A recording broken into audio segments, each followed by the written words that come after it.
Oke, yuk kita bahas sesuatu yang aneh, tapi kayaknya semua orang pernah ngerasain deh di zaman sekarang. Yaitu rasa capek yang nggak ada habisnya, padahal kayaknya kita nggak ngapa-ngapain. Pernah nggak sih kamu ngerasa capek? Padahal kalau dipikir-pikir, seharian itu kerjaannya cuma liatin HP doang. Bukan, ini bukan capek karena habis kerja rodi atau kurang tidur ya. Tapi, ya gitu, entah kenapa rasanya tuh lemes banget, capeknya luar biasa. Nah, kalau kamu ngerasain hal yang sama, tenang, kamu nggak sendirian kok. Banyak banget yang kayak gitu. Oke, jadi yuk kita coba bedah misteri di balik rasa lelah aneh ini. Perasaan kayak baterai habis, padahal nggak tahu dipakai buat apa. Jadi gini, coba deh bayangin, setiap hari otak kita itu literally dibanjiri sama tiga hal ini. Notifikasi yang bunyinya nggak berhenti-berhenti, informasi yang datang dari mana-mana, sama pilihan yang, wah, nggak kehitung. Kita scroll, baca ini, baca itu, loncat dari satu link ke link lain, terus-terusan. Dan yang paling ironis tuh ini. Semakin banyak yang kita makan, semakin banyak informasi yang kita lahap, kok malah makin kerasa hampa ya? Aneh kan? Nah, sekarang yuk kita bongkar 3 biang keladi tersembunyi di balik rasa capek ini. Yang pertama, namanya paradoks pilihan. Gampangnya gini, saking banyaknya pilihan yang ada di depan mata, kita malah jadi bingung, macet, nggak bisa milih. Dan proses mikir mau pilih yang mana ya, itu sendiri udah nguras tenaga banget. Coba deh kita bandingin zaman dulu sama sekarang. Dulu pilihan TV paling cuma beberapa channel. Sekarang ribuan film dan series di ujung jari. Dulu merek sabun cuma itu-itu aja. Sekarang puluhan semua ngaku paling bagus. Bahkan soal jalan hidup pilihannya jadi banyak banget.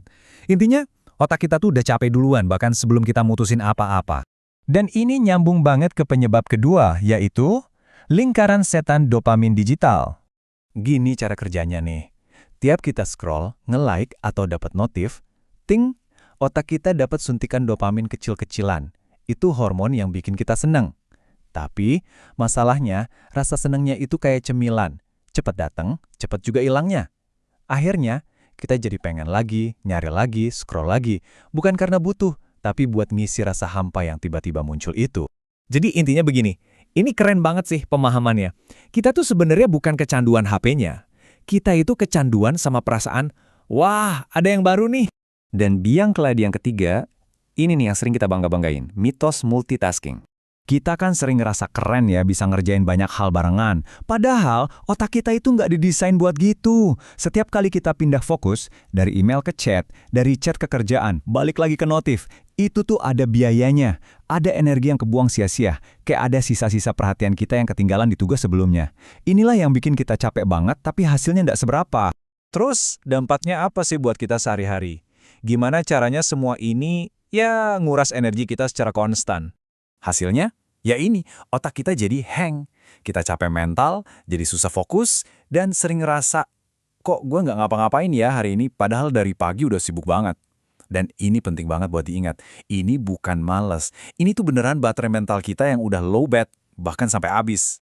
Oke, terus gimana dong jalan keluarnya? Apa kita harus kabur dari semua ini? Gak juga. Solusinya itu bukan lari, tapi mengubah cara kita berinteraksi, jadi lebih sadar. Penting nih buat digarisbawahi.